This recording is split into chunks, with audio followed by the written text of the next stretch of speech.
The all-day party to clean blast out was Dave, and everybody does again what they did so well today. We have a special ending today.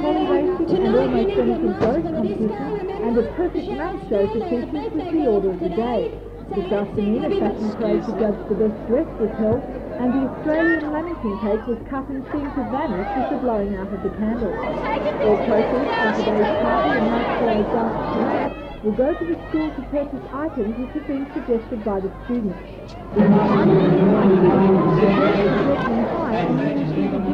The celebration of youth.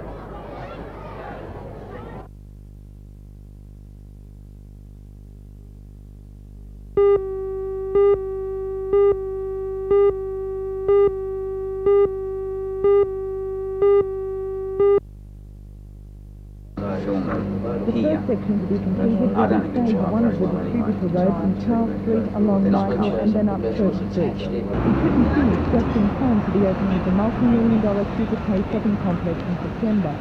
The shopping centre developers, as a condition of approval, have contributed $150,000 towards the 4-lane improvement.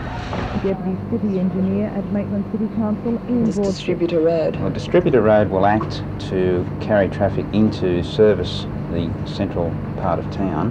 It'll take pressure off High Street, which is the main street of town. Ultimately, High Street then can be turned into a mall, which is our proposal for the Bicentennial project. So the Distributor Road will play a very important part in servicing the central business district of Maitland and lead to the creation of the mall.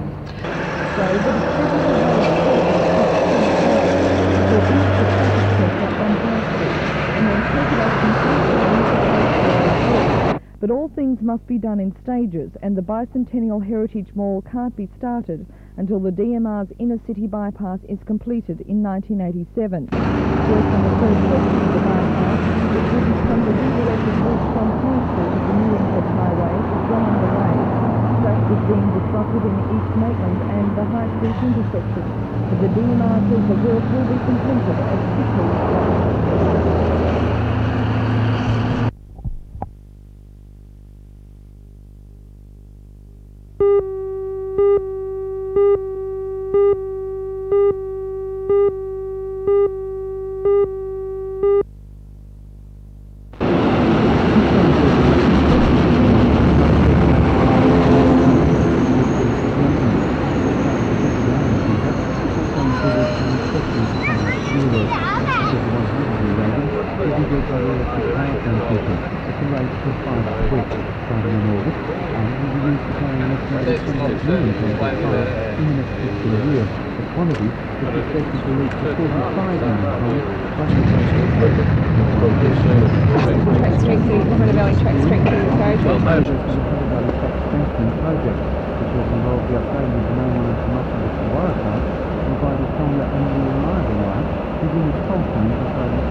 Work is due to be completed by mid-next year. What age is it now? We've already completed from Maitland north to Whittingham, and work is now taking place on the section below Maitland where the track was deteriorating. We would hope that the whole project should be completed by the end of this year, because we've got a lot of other work to do with the equipment, and we'd like to move it to the Sydney metropolitan area.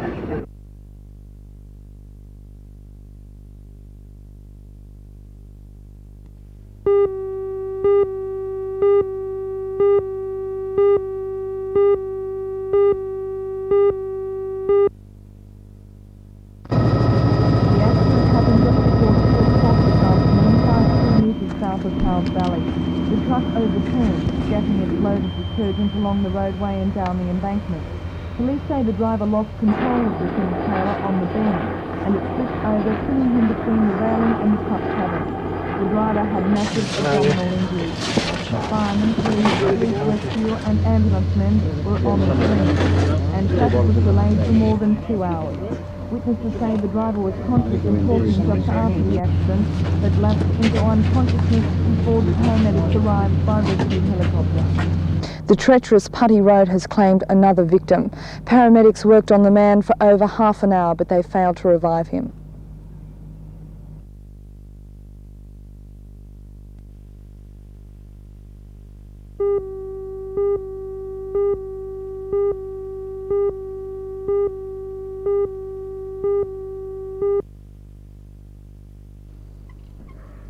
the house at the centre of the controversy and the subject of today's protest meeting. Situated at Conrad Close South Town, it's right in the heart of the residential area. In October last year, the government passed to this a being policy a concerning sweeping the policy deinstitutionalisation right of across juvenile the offenders. state without However, it having it a plans to project rehabilitate pilot young scheme criminals back into first the community to get the by bugs setting out them of up the in system, committal to centres, see how it's remand going to centres and work. community So in cottages terms such of as getting one the in community question. to But these support plans are coming under to the increasing minister opposition by from the prospective department neighbours. of According these to Strait's costs. 40 Action Now Committee places groups on like Melbourne Twitter, is the being residents are not happy with the moment. latest choice of location. Well, the residents at the moment are not very pleased at all. We haven't been consulted. The first we knew of the proposal was when we read it in the Newcastle Morning Herald yesterday morning, and from a motion that was passed today at a very large meeting, the residents in no way want a halfway house, a house for first-time juvenile offenders in the area at all. What are the reasons behind that? Well, the reasons at the moment, one, residents are very worried about their safety. We're worried about the adequate supervision of these supposed first-up offenders. We're worried about how these offenders are going to be chosen. And of course, lots of the residents are also worried about the devaluation of their properties. Special guest for today's meeting is Shadow Minister for Youth and Community Services with Judy Torres. Although she says the students have been written by the department that those living in the house will be carefully Well, I'm not assessed and opposed to the selected, idea of this is closing not down the some of the case. larger institutions. I think that's a load of nonsense. There are a large number of people who are up on first offences who don't even end up in institutions. There is an increasing use being made by police and the department of cautions and reprimands and dealing with things by way of summons. And the department is very fond of saying that the people going into these houses will not have committed serious offences. At no time have they been prepared to give a definition of what they mean by a serious offence, and I very much suspect that what they mean by a serious offence is not what I might mean by a serious offence. The residents are determined to stop any future plans for a community cottage in their area, but the question remains, if juvenile offenders aren't given a chance in schemes which will allow them back into the community, where do they go?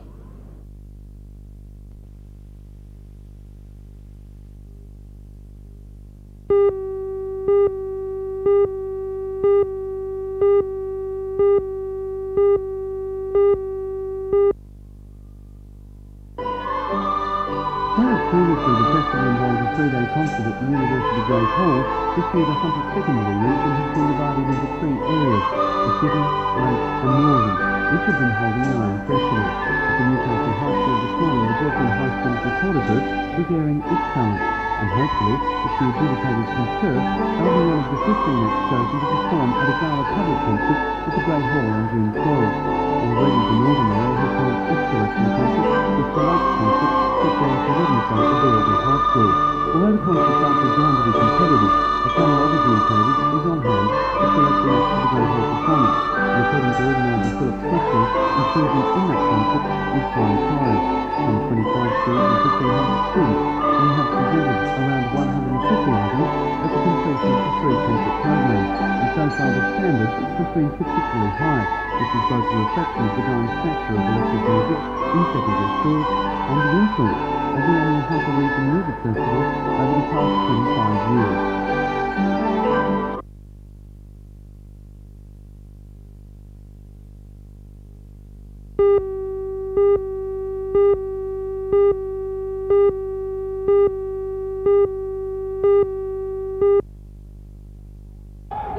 The good news is the inclusion of Michael Johnson, who shunned the opportunity to go to the LA Olympics.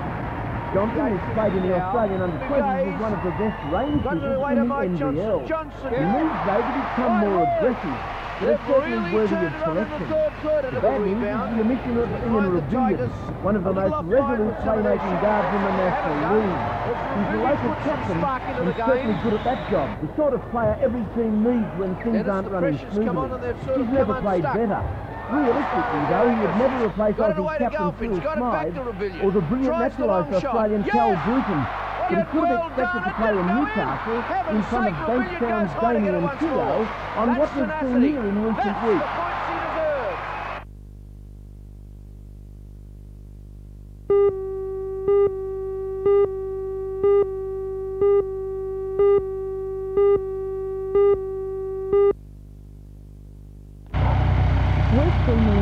the Gosford City Council shopping centre development is however past has been welcomed by residents. According to Gosford's Mayor Peter Coleman, the supermarket medical centre and specialty shop will be an asset to the area. But where has however passed included where Salamander Bay has failed? Been so successful. We've been extra careful to see that we do it the right way. We've employed private consultants to investigate the shopping centre proposal from the ground up, because being a first up for us, we want to make sure that it is done properly.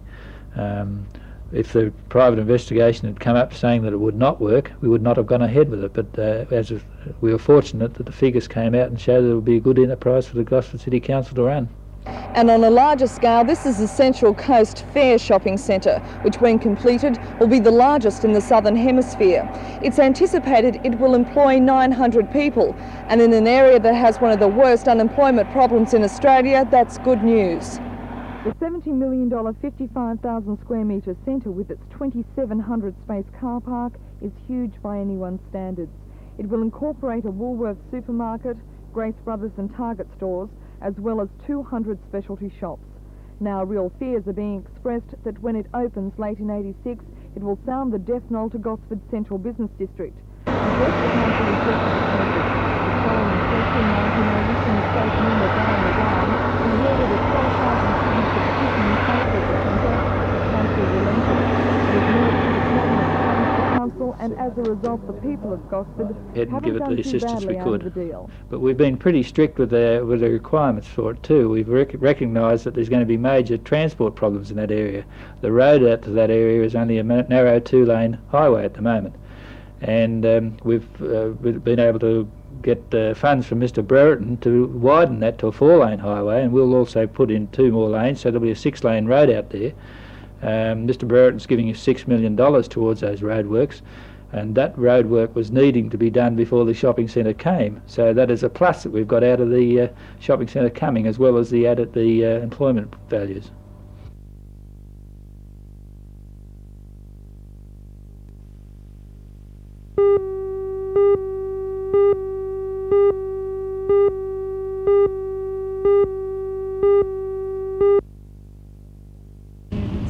Kevin Duncan believes dogs from suburban Toronto West are responsible for this carnage.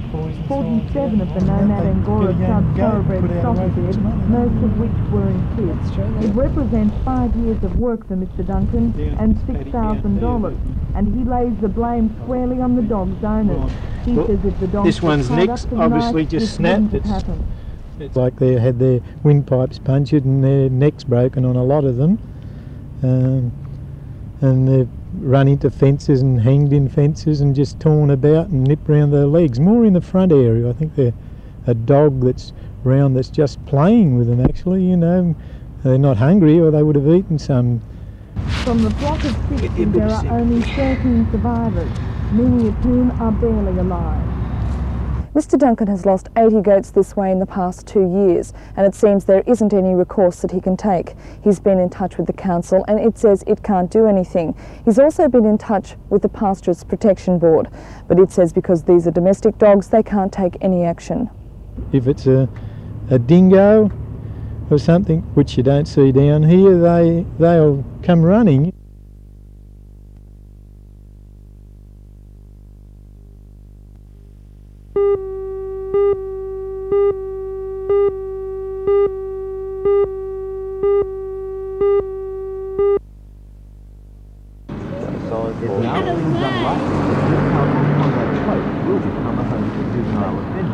As the Department of Youth and Community Services plans.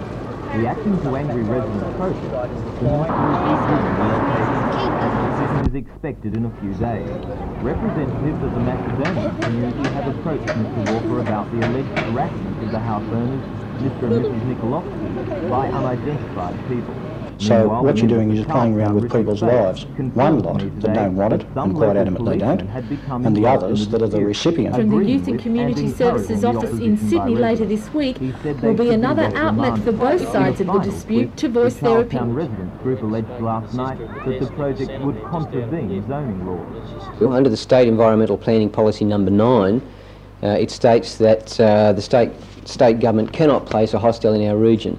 By definition, it is a hostel, and by definition the building would be unsafe.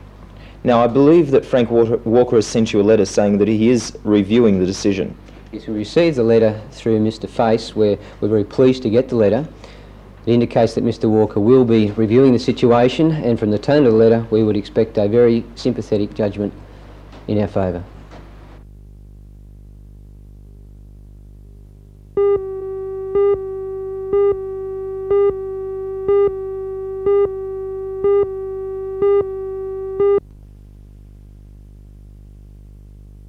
After yesterday's 5 p.m. deadline for specialists to reapply for public hospital positions, only 5% of positions had been filled.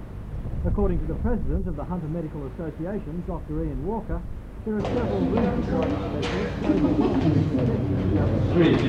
specialists There's no short answer to that question because there's a collection of issues that the local doctors see as important. To summarise the issues, the doctors in the area do not feel that the conditions of service are sufficiently attractive at the moment to reapply in large numbers to the public hospitals of this area. In Sydney, we're told the majority of doctors have reapplied for their positions. Is the dispute there somehow different from the dispute in this area? I think there are local issues which differentiate our particular position from the people in Sydney, and in addition I think the doctors in this area have a much better internal line of communication than the doctors in Sydney, so it is easier for the doctors in this area to work as a united team. Since the dispute began, have new issues come to the front? I think it would be fair to say that a large number of areas of discontent that the medical profession had with the public hospital system have become identified as the dispute has continued. And there has been a shift of emphasis, a shift of ground which the doctors think is relevant to the dispute at the present time. And they think that before going back to work, a large number of these issues should be resolved to their satisfaction. On top of their discontent with a number of local issues, the visiting specialists are unconvinced the original issues in the dispute have been resolved. The majority of these specialists say they will not reapply for their positions, at least until these issues have been settled.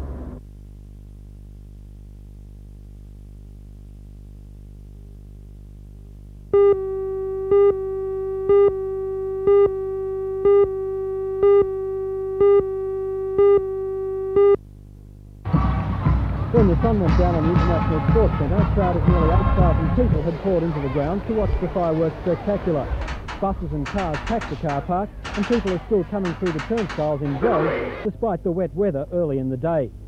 Most people have packed into the nearly full grandstand, but a few brave spectators are battling the cold conditions and watching from viewpoints on the hill. The night's entertainment began with a performance by the Newcastle Police Citizens Youth Club band. But shortly after the sun went down on Newcastle, the spectators got their first taste of the action with a fireworks display. More than $6,000 of fireworks will be let off tonight. One of Australia's foremost daredevil stuntmen, Dar Davies, followed with a short series of stunts. There's more to follow with more fireworks and more stunt motorcycling. Organisers say they're delighted with tonight's turnout. Despite the wet weather earlier in the day, many Novocastrians preferred tonight's spectacular to the more traditional backyard cracker nights.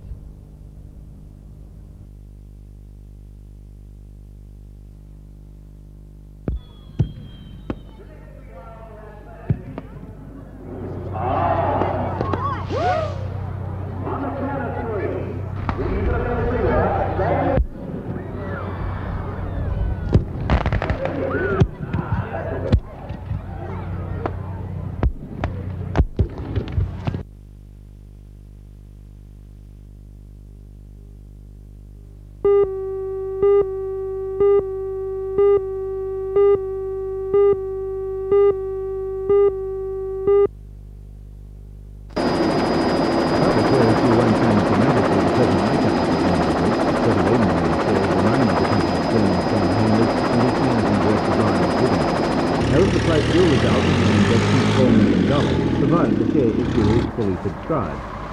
There does appear to be widespread interest in the float, interest that will be tested when the shares become available next month. Successful share issue will be a good indicator of the perceived health of the Hunter's wine industry.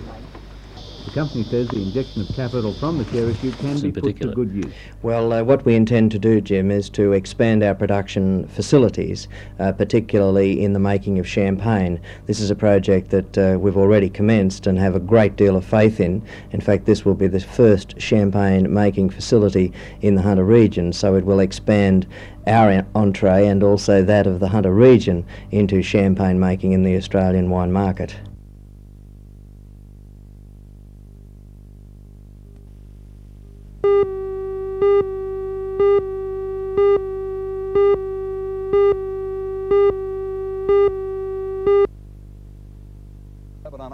The soldiers were kidnapped by the Israeli-backed South Lebanon Army. Reporters saw them today during a tour into southern Lebanon conducted by the Israeli Army.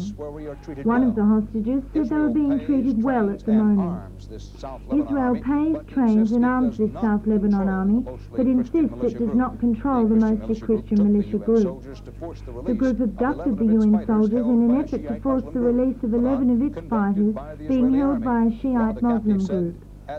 Meanwhile, in northern Israel today, a train and a school bus collided on a crossing, killing 21 people, most of them 13 and 14-year-olds. 17 people were injured. A witness said the bus stopped in front of the crossing and then the train gave a warning whistle. The bus driver then decided to go ahead as if there was enough time to cross.